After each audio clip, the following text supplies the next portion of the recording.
ఒకప్పుడు 2007 ఆ మధ్యకాలంలో భారత క్రికెట్ టీంలో సచిన్ టెండూల్కర్, రాహుల్ ద్రావిడ్, సౌరవ్ గంగూలీ లాంటి లెజెండరీ ప్లేయర్స్ ఉండేవారు.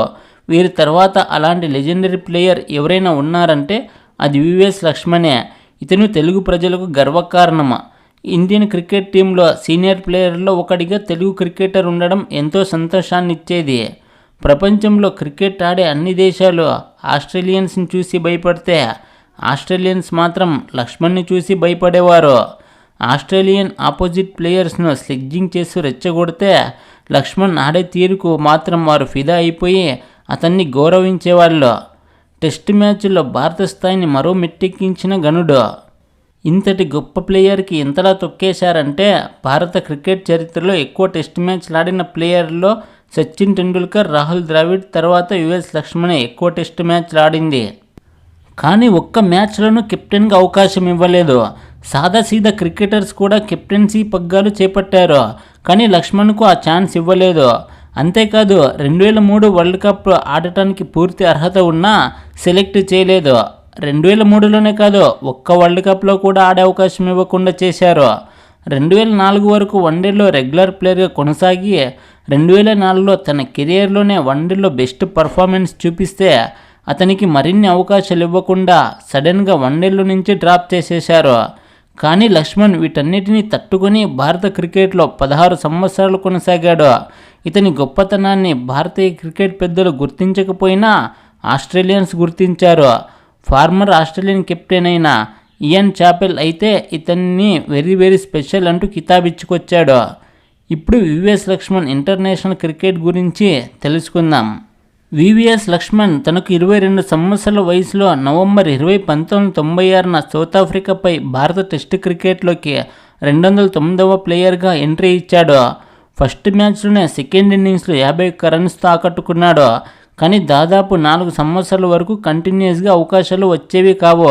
వచ్చిన అవకాశాల్లోనే చిన్నగా తనేంటో నిరూపించుకునేవాడు. దీంతో 1998లోనే వన్డేల్లోకి 112వ ప్లేయర్గా జింబాబ్వేపై డెబ్యూట్ చేశాడు. ఫస్ట్ మ్యాచ్లోనే డక్అవుట్ అయిపోయాడు. 1998లో 7 మ్యాచ్లు, 2000 సంవత్సరంలో 6 మ్యాచ్ల్లో ఛాన్స్ లభించిన 13 మ్యాచ్ల్లో కేవలం 86 రన్సే చేసి పూర్ పర్ఫార్మెన్స్ కనబరిచాడు. టెస్టుల్లోనూ 1996 నుండి 2000 వరకు ఏమీ చెప్పుకోదగ్గ ఇన్నింగ్స్లు ఆడలేదు. కానీ 1998లో కోకోకోలా కప్లో ఒక మ్యాచ్లో ఆసీస్ను ఓడించి భారత్ను ఫైనల్కు చేర్చాలని సచిన్ తీవ్రంగా ప్రయత్నిస్తున్నాడు. కానీ అతనికి ఎవరూ సరైన సహకారం ఇవ్వలేదు. గంగూలీ 17, నయన్ మొంగియా 35, అజారుద్దీన్ 14, అజయ్ జడేజా 1 ఇలా అందరూ విఫలమవుతుంటే అప్పుడు లక్ష్మణ్ ఆ మ్యాచ్లో 23 రన్స్తో నాట్అవుట్గా ఉండి సచిన్తో కలిసి 104 పార్ట్నర్షిప్ కనబరచడంతో భారత్ ఆ మ్యాచ్లో ఓడినప్పటికీ రన్ రేట్ ఆధారంగా ఫైనల్కు చేరింది. ఆ మ్యాచ్లో లక్ష్మణ్ క్విక్గా పరుగులు తీయలేకపోవడంతో సచిన్ కోపంతో 2-3 సార్లు లక్ష్మణ్పై గట్టిగా అరిచాడు. ఎందుకు పరిగెత్తలేకపోతున్నావు అని. అలా మొదట్లో మాటలు కూడా పడ్డాడు. లక్ష్మణ్ను మొదట్లో ఓపెనర్గాను ఆడించేవాళ్ళు, కానీ కన్సిస్టెన్సీ చూపించకపోవడంతో లక్ష్మణ్ ఇక సాదాసీదా ప్లేయర్గా మిగిలిపోతాడు, త్వరలోనే టీముకు కూడా దూరం అవుతాడు అని భావించారు. అప్పుడే లక్ష్మణ్ తన కెరీర్ని మలుపు తిప్పే ఇన్నింగ్స్ ఒకటి ఆడాడు. అప్పటి వరకు యాంకరింగ్ రోల్కి మాత్రమే పనికొస్తాడు అనుకున్న వారికి తన బలమేంటో చూపించాడు. ఆస్ట్రేలియాతో జనవరి 2, 2000న సిడ్నీ వేదికగా జరిగిన 3వ టెస్ట్ మ్యాచ్లో భారత్ ఫస్ట్ ఇన్నింగ్స్లో 150కి ఆల్అవుట్ అయితే ఆసీస్ 552 చేసింది. ఫస్ట్ ఇన్నింగ్స్లో లక్ష్మణ్ 7 రన్సే చేశాడు. సెకండ్ ఇన్నింగ్స్లో భారత్ అదే రకమైన ఆట తీరును చూపించింది. ఎంఎస్కే ప్రసాద్ 3, ద్రావిడ్ 0, సచిన్ టెండూల్కర్ 4, సౌరవ్ గంగూలీ 25 ఇలా. కానీ లక్ష్మణ్ మాత్రం వీరికి విరుద్ధంగా ఆడాడు. ఓపెనర్గా వచ్చి ఒక్కడే నిలబడి 167 రన్స్ చేసి అందరినీ ఆశ్చర్యపరిచాడు. ఒక సాదాసీదా ఆటగాడు ఇన్ని రన్స్ చేయడమా అని. ఇతని తర్వాత హైయెస్ట్ స్కోర్ గంగూలీ 25 మాత్రమే. ఆ మ్యాచ్లో భారత్ 261కి ఆల్అవుట్ అయి మ్యాచ్ ఓడినా కూడా ఒక పోరాట యోధుడు మాత్రం పుట్టుకొచ్చాడు. ఆ మ్యాచ్లో లక్ష్మణ్ 198 బాల్స్లో 27 ఫోర్లతో 167 చేసి మొత్తం టీంలో 63.98% రన్స్ ఇతనే సాధించిన వాడు అయ్యాడు. ఇది ఇప్పటికీ రికార్డే. ఇలా టీంలో ఎక్కువ శాతం రన్స్ చేసిన లిస్టులో 3వ ప్లేస్లో నిలబడ్డాడు. ఈ ఇన్నింగ్స్ని చూసి కొంతమంది మెచ్చుకుంటే చాలామంది మాత్రం ఏదో లక్ కలిసి వచ్చి ఆడాడు అనుకుని లైట్ తీసుకున్నారు. కానీ ప్రపంచానికి తన సత్తా ఏంటో చూసే సమయం దగ్గర పడిందని గుర్తించలేకపోయారు. ఓపెనింగ్ స్థానం పెద్దగా సెట్ అవ్వకపోవడంతో 6th ప్లేస్లో ఆడించారు. భారత్కు ఆస్ట్రేలియాతో 2001లో 3 టెస్టు మ్యాచ్ల సిరీస్ మొదలైంది. అప్పటి వరకు ఆసీస్ టెస్టుల్లో వరుసగా 15 మ్యాచ్ల్లో విజయం సాధించి మంచి ఊపు మీదుంది. 3 మ్యాచ్ల సిరీస్లో ఆసీస్ ఫస్ట్ మ్యాచ్లోనే విజయం సాధించి సెకండ్ టెస్టులోనూ ఆసీస్ ఫస్ట్ ఇన్నింగ్స్లో 445 చేస్తే భారత్ ఫస్ట్ ఇన్నింగ్స్లో 171కి ఆల్అవుట్ అయ్యి ఫాలో ఆన్లో పడింది. లక్ష్మణ్ భారత్ను గడ్డున పడేసే ప్రయత్నం చేసినా యూజ్ కాలేదు.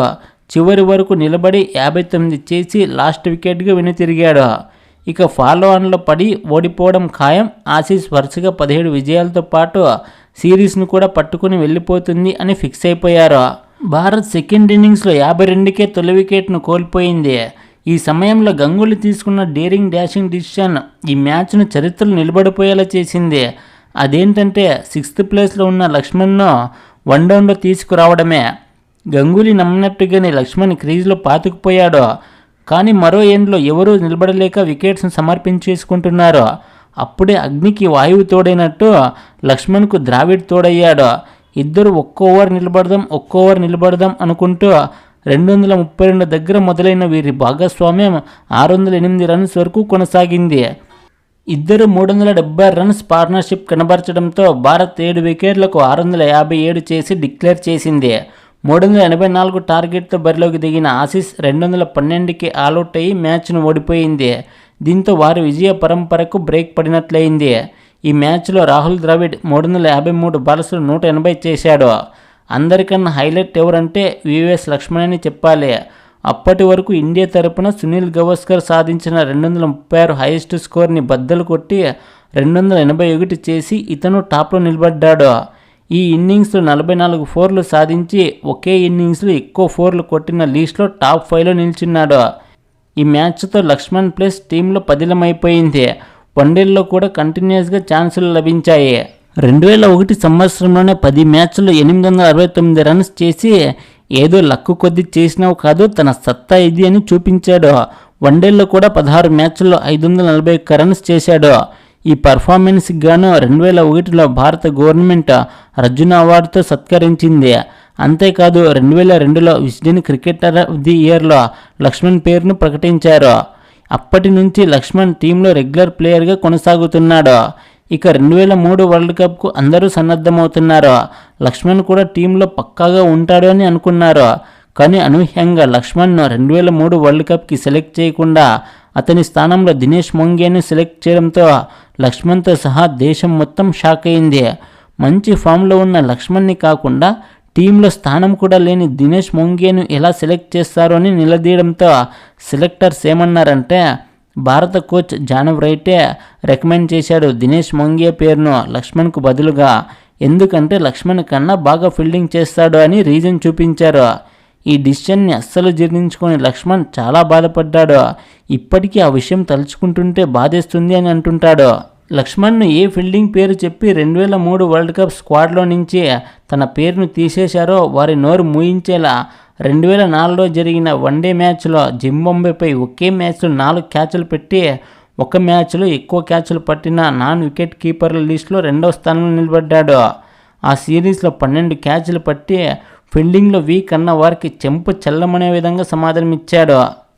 2003 వరల్డ్ కప్ ఫైనల్లో భారత్ 360 టార్గెట్ చేసే క్రమంలో సెహ్వాగ్కు ఎవరూ సహకారం ఇవ్వక ఓడిపోయిందని తెలుసు కదా.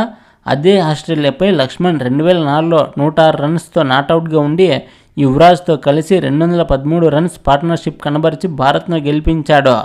ఆ రోజు లక్ష్మణ్ను వరల్డ్ కప్కి సెలెక్ట్ చేసుంటే సెహ్వాగ్కి సహకారం ఇచ్చేవాడేమో అని ఆలోచింపచేసేలా చేశాడు.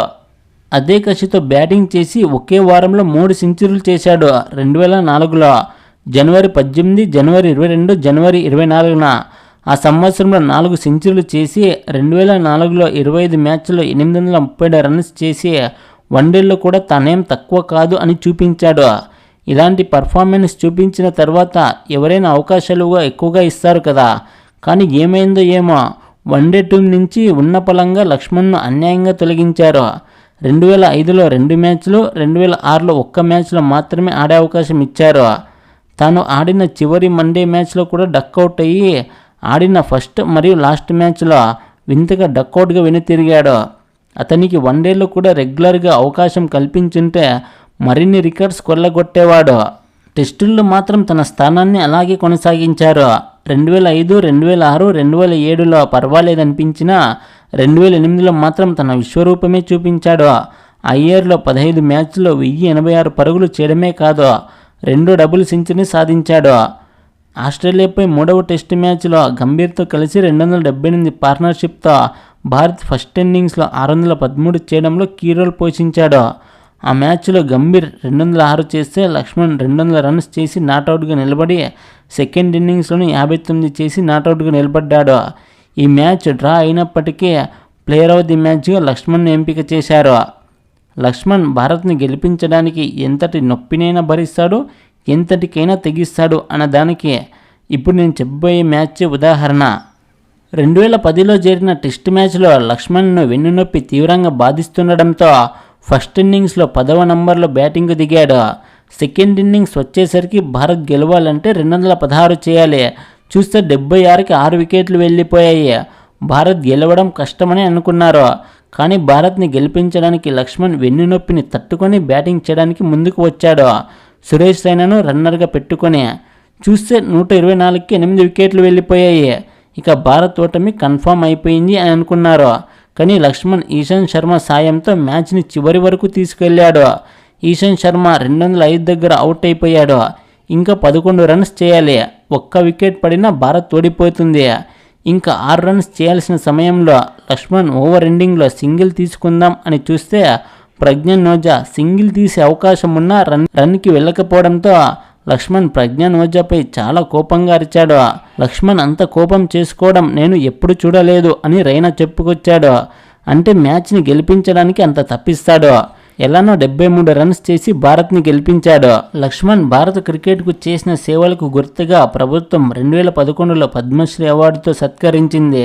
ఇక 2011లో భారత్ ఇంగ్లాండ్పై 4-0తో వైట్ వాష్తో ఓడిపోవడం, ఆ వెంటనే ఆస్ట్రేలియాతో కూడా 4-0తో వైట్ వాష్ కావడంతో చాలా బాధకు గురైన లక్ష్మణ్ ఇప్పుడు యంగ్ క్రికెటర్స్కు అవకాశం ఇవ్వాల్సిన సమయం అనుకొని నెక్స్ట్ న్యూజిలాండ్తో టెస్ట్ సిరీస్కు ఎంపిక చేసినా వెళ్లకుండా ఇంటర్నేషనల్ క్రికెట్కు తన 38వ ఏట ఆగస్టు 18, 2012న రిటైర్మెంట్ ప్రకటించాడు.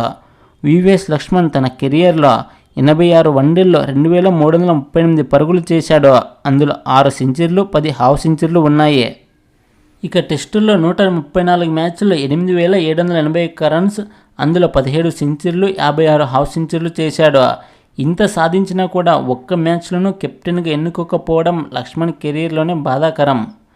ఆస్ట్రేలియన్స్కు లక్ష్మణ్ అంటే ఎందుకంత భయమో ఈ స్టాట్స్ చూస్తే మీకే అర్థమవుతుంది. తన కెరియర్లో అన్ని దేశాలతో పోలిస్తే ఆసీస్ పైన ఎక్కువ రన్స్ చేశాడు. ఆసీస్ పైన టెస్టుల్లో 2434 రన్స్, వన్డేల్లో 739 రన్స్ చేశాడు. తను వన్డేల్లో 6 సెంచరీలు చేస్తే 4 ఆసీస్ పైనే చేశాడు. ఇక టెస్టుల్లో 17 సెంచరీలు చేస్తే 6 ఆసీస్ పైనే చేశాడు. ఇక 2 డబుల్ సెంచరీలు సాధిస్తే ఆ 2 కూడా ఆసీస్ పైనే. వన్డేల్లోనూ మరియు టెస్టుల్లో తన మొదటి సెంచరీని ఆసీస్ పైనే చేశాడు. ఇవి చాలదా ఆసీస్ అంటే ఎలా రెచ్చిపోతాడో అని చెప్పడానికి. నెక్స్ట్ ఏ క్రికెటర్ ఇంటర్నేషనల్ క్రికెట్ జర్నీ గురించి చెప్పాలో కింద కామెంట్ చేయండి. ఈ వీడియో ఇంతసేపు చూసినందుకు మీకు చాలా థ్యాంక్స్. మీరు ఈ వీడియోకి రేటింగ్ కూడా ఇవ్వచ్చు. బాగా నచ్చినట్లయితే 5, బాగుంది అనిపిస్తే 4, పర్లేదు అనుకుంటే 3, బాగాలేదనుకుంటే 2, ది వరెస్ట్ అనుకుంటే 1 ఇవ్వండి. మీ ఒపీనియన్ని కామెంట్ ద్వారా తెలియజేయండి. మీకు నేను చెప్పిన ఎక్స్ప్లెనేషన్ నచ్చితే లైక్ చేయండి. అలాగే మరిన్ని మంచి టాపిక్స్ కోసం ఎన్ఏకే ఛానల్ని సబ్స్క్రైబ్ చేసుకోండి.